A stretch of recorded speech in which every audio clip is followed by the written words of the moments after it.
তিয়াম চুক আৰু নালিয়া চুক আৰু কলাই চুকৰ কাৰণে বানপীড়িত ৰাজ সাহায্যৰ অৰ্থে আমাৰ নাৰায়ণা হস্পিটেলৰ পৰা গুৱাহাটী সেইফালৰ পৰা তেখেতসকলৰ ফালৰ পৰা চিকিৎসা সেৱা আগবঢ়াবলৈ ইয়ালৈ আমাৰ ছাৰসকল আহিছে।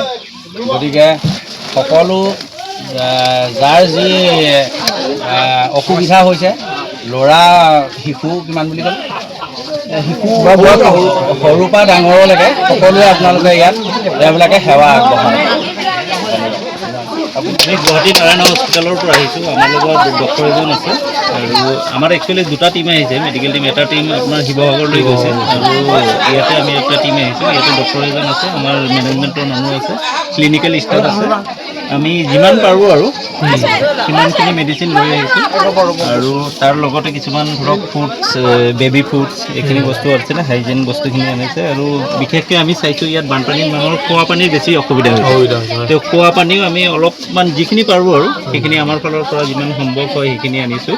আৰু এই গাঁৱৰ মানুহখিনি আমাক যথেষ্ট সহায় কৰিছে। তো ইয়াৰ কাৰণে যোৰহাটবাসী মানুহকো আমাৰ ফালৰ পৰা আন্তৰিক ধন্যবাদ থাকিল। আৰু এইটো আমিও ভগৱানৰ ওচৰত আশীৰ্বাদ কৰোঁ যাতে বানপানীটো সোনকালে ইয়াৰ পৰা